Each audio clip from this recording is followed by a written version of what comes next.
Supreme Commander is a game where copy-pasting is a weapon. Drone-striking weddings are standard military procedure. And where nuclear annihilation is not only possible, it's inevitable. In this timeline, the ultimate weapon of war is a Gundam with a 3D printer strapped onto it. With the ability to raise armies in minutes, these armored command units are teleported to enemy worlds tasked with the destruction of their foes, a strategy that is executed on in real time. You play as Jane Commander, who is an ACU pilot for one of 3 factions depending on what you set your gamer RGB lights to. So strap yourselves in, because apparently 1,000 years of war wasn't enough. Before we can get into the gameplay, we first need to discuss the context behind this genocide simulator. Humanity is spread out across the galaxy thanks to the invention of quantum teleportation. Things were great in the United Earth Empire, until they weren't. Whoopsie. With the fall of the Empire, mankind split into 3 great nations. First and foremost is the United Earth Federation, which is basically just America in space. Their primary goal is to reunite the human race at any cost. To accomplish this, the UEF are constructing Black Sun, a massive energy cannon that makes the Death Star look like bad comedy. The second faction are the Cybrans, a race of humans who have had ChatGPT installed directly into their prefrontal cortex. They had the audacity to ask for such things as fair wages and equal rights. In response, the UEF made all Cybrans install malware to ensure loyalty and compliance. Led by their creator, Dr. Brackman, the few liberated Cybrans now fight for their independence. Finally, the Illuminati are a group of people who encountered aliens and subsequently achieved enlightenment. The aliens were then wiped out by xenophobic UEF soldiers, but not before they taught the Illuminate the way. Armed with advanced technology reverse engineered from the aliens, the Aeon Illuminate now seek to teach humanity their peaceful ways. By force. Each campaign follows a slightly different path through the events of the Infinite War, but they all culminate in a massive clusterfuck as everyone teleports to Earth and fights over Black Sun to the death. Everyone wants the super weapon for themselves, each for their own equally deranged way of ending the war. And of course, you, the player, are the key to their success.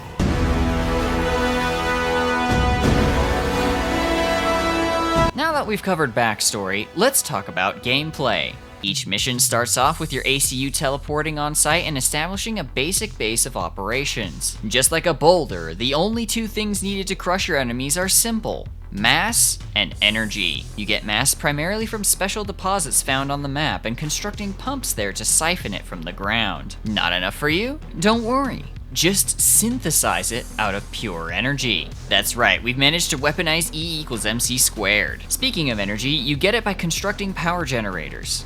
How do these generators make energy without need for any kind of fuel? Don't worry about it. Each faction has a unique visual style and flavor to their sound effects. The UEF 3D prints everything. The Cybrans use lasers and remote-controlled construction drones from AliExpress. And the Aeon grow their technology from vats of gamer girl bathwater. While most of their technology cover a lot of the same roles, each faction is balanced to have different strengths and weaknesses. The UEF is slow but has the thickest armor. The Cybran units are cheap and fast. And the Aeon do whatever the heck this is.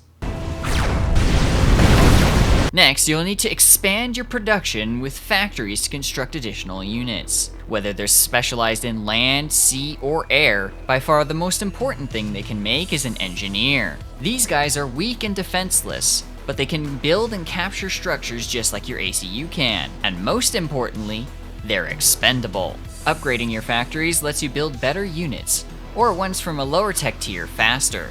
There are 4 tech levels in total, each allowing you to commit war crimes more effectively than the last. Tanks get bigger, assault bots get shields, and the missiles get spicy. However, what sets Supreme Commander apart from other RTS games are the experimental units.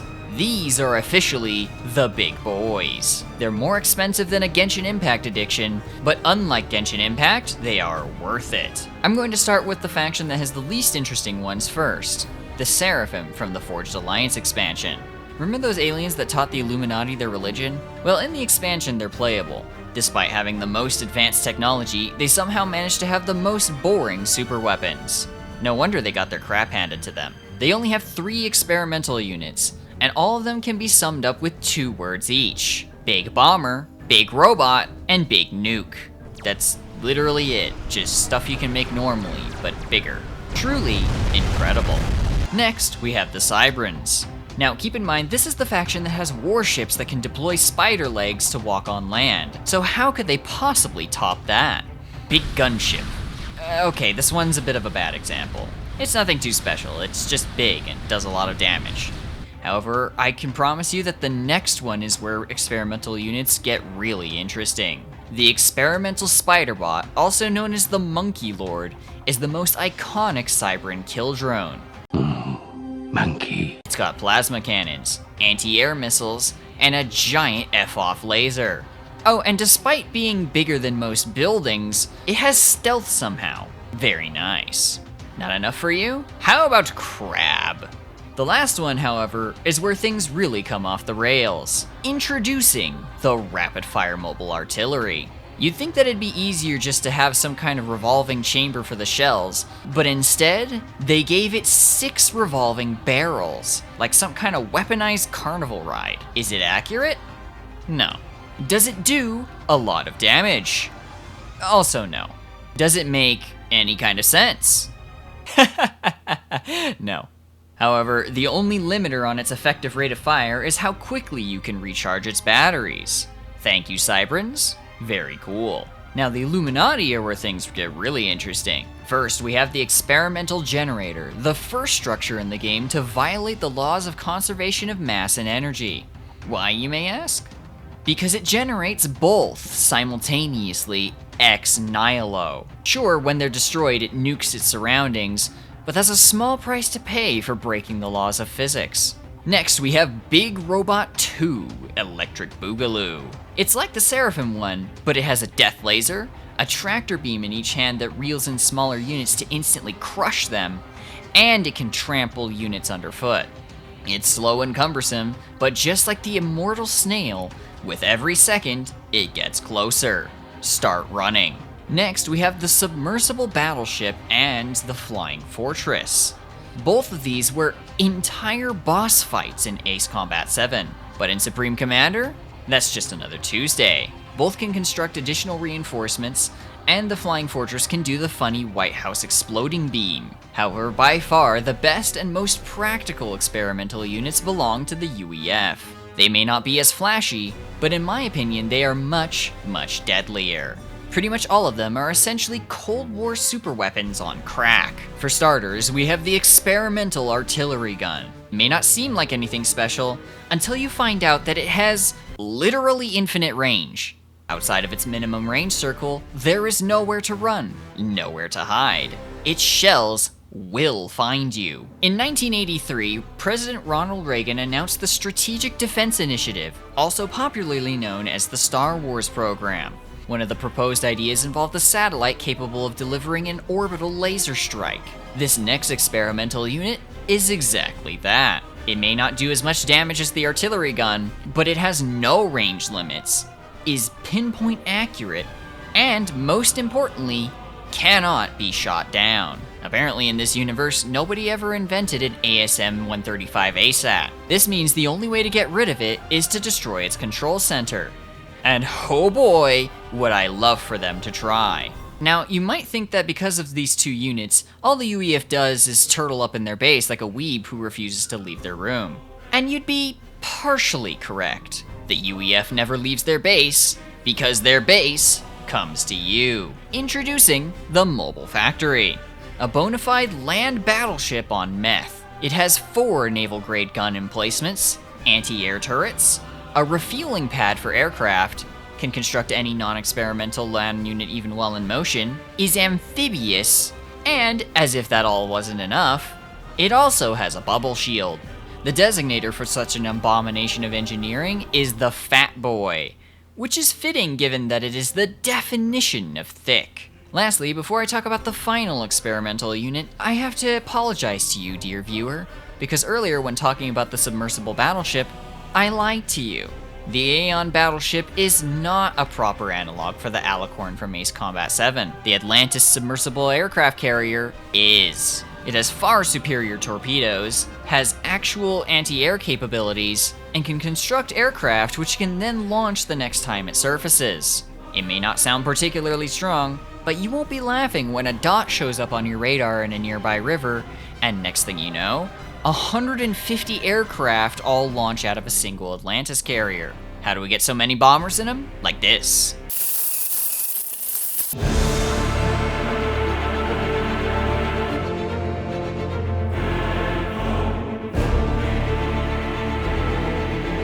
The story of Supreme Commander is not Tolkien. To be honest, the original 3 campaigns are just a framing device to serve as a glorified tutorial for the game's mechanics. You can't even build shield generators until a few missions in. In the UEF campaign, you run around like a chicken with its head cut off as the nation is slowly crumbling around you. Everyone is trying to stop the UEF's plan to end the war, which is to fire Black Sun directly into a quantum gate and teleport parts of the Death Beam to all enemy core worlds simultaneously, destroying all of them in one fell swoop. Are you sure we're the good guys? Thanks to your efforts and liberal use of the Belka Gambit, Black Sun fires and the other factions surrender, ending the war.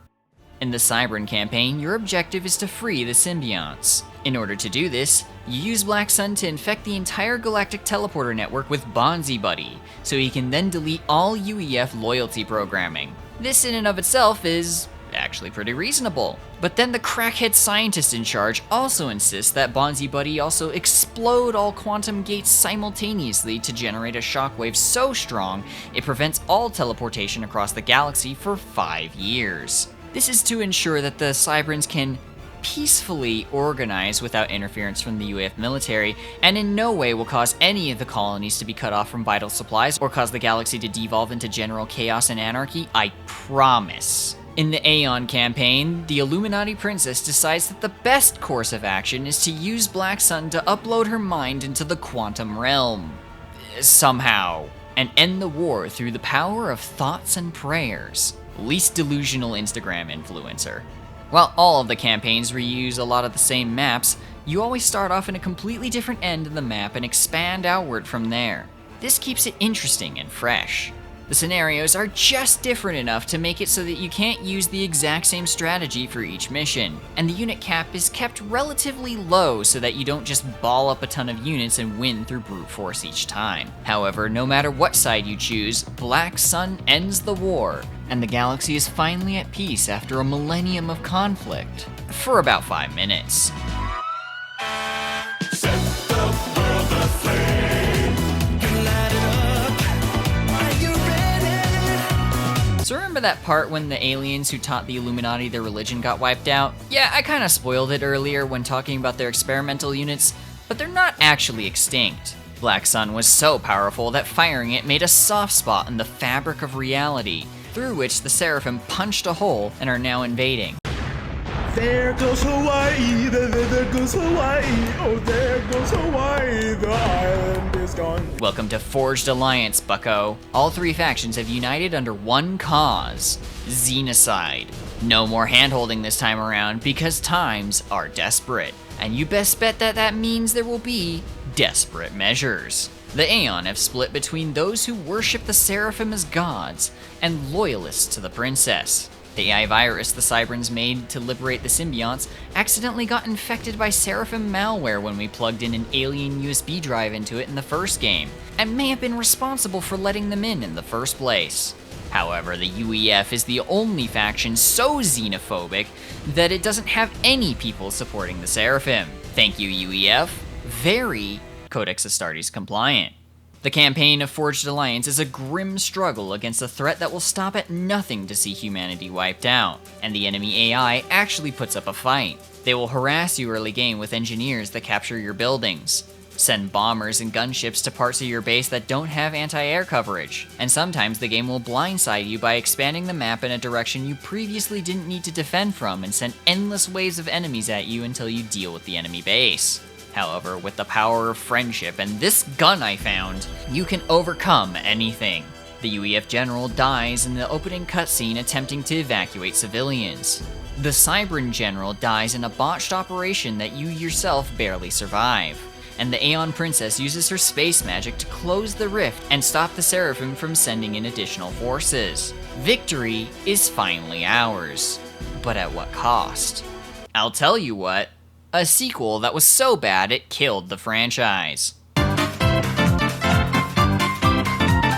Alright, I know I just said that this is a bad game, but I've got a hot take. Supreme Commander 2 is actually a good game. It's just a bad Supreme Commander game. The first and most immediately obvious difference is art style, which is a huge downgrade from the first game.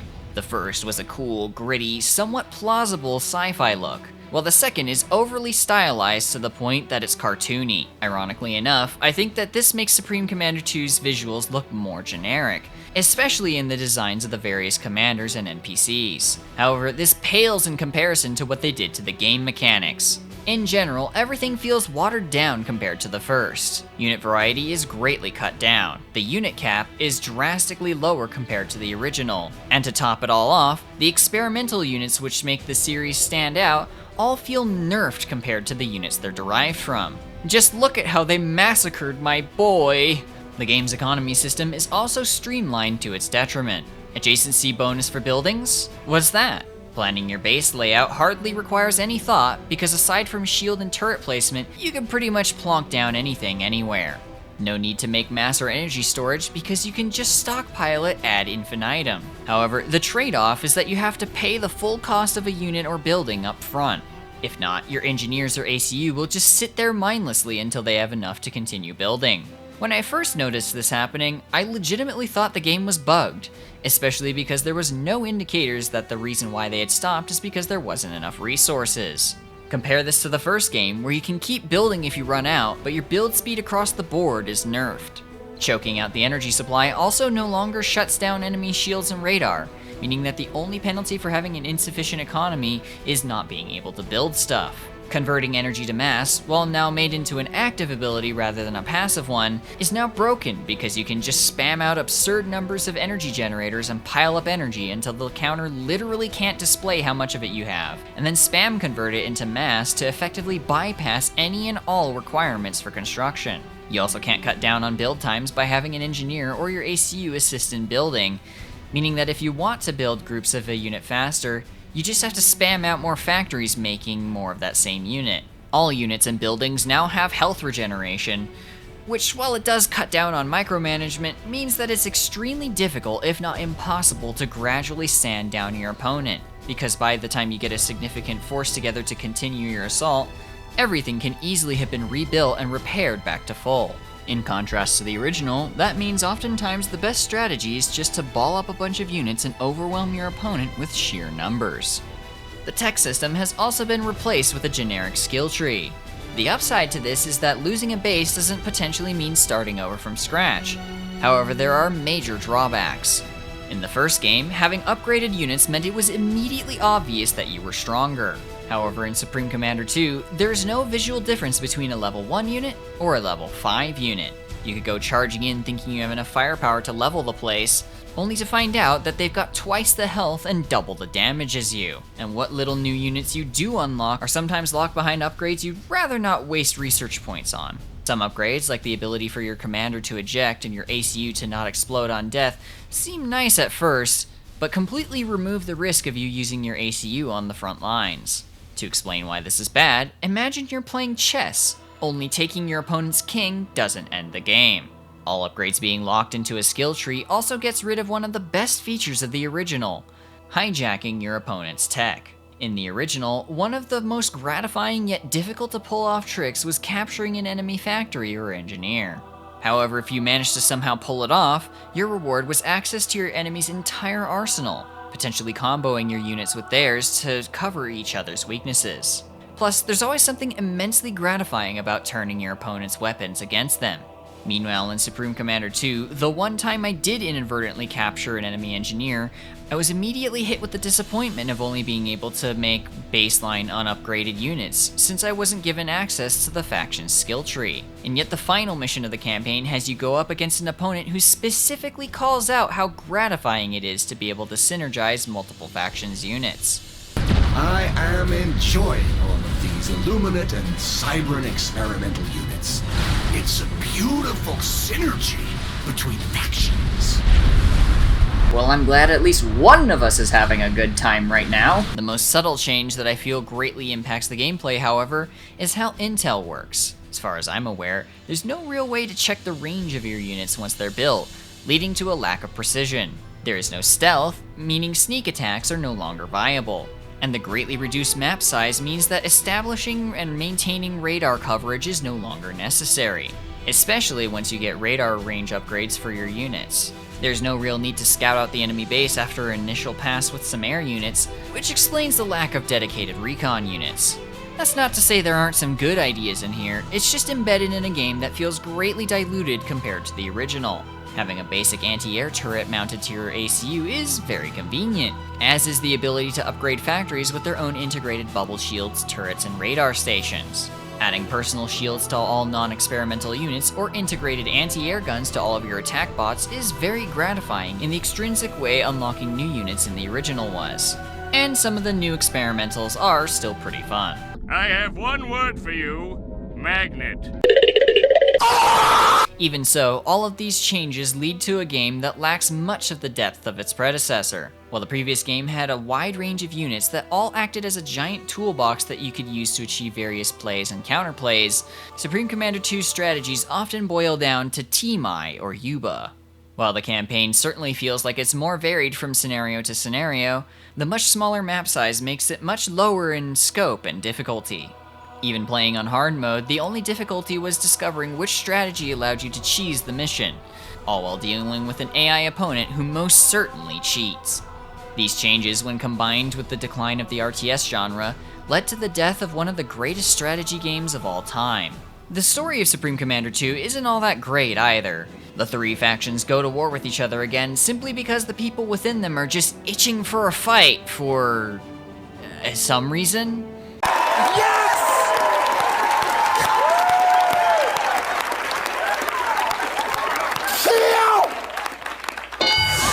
While it's good that each faction's campaign leads into the next narratively, that doesn't stop some missions from feeling like a glorified tutorial. The only character that really captured my attention was the main antagonist, Commander Gage. And even then, his motives aren't really explained in any detail. The rest felt fairly tropey and played out. The Aeon Commander is probably the only one with any kind of complexity, and even then it cuts her story short before it can explore any of the interesting parts of her background before it just leaves her with a very bad ending. All of this is to say, the one area where it could have made up for where it fell short, didn't. Had it had a good enough story, it might have had a merit to stand on that would have made it stand up on its own separate from the first game. So do I hate Supreme Commander 2? Not really. It's a mixed bag for sure, but it'll have a special place in my heart for one reason. It's the game that introduced me to Steam. Yeah, that's Steam. The day I found out about Steam was when the copy of Supreme Commander 2 I ordered off of Amazon arrived, and I opened the case only to discover that there wasn't a disc, just a code and instructions on how to redeem and download it. I was subsequently introduced to the storefront I now have over 1,400 games on and counting. I've gotten to experience so many different games on the cheap thanks to Steam cementing my status as a PC gamer, and who knows if that would have happened if it weren't for this game. But at the end of the day, Forged Alliance is the definitive way to experience the series, and when that orchestra at the beginning of the track One Planet at a Time starts playing, I'll always be nostalgic for when Supreme Commander was unhinged in the best way possible.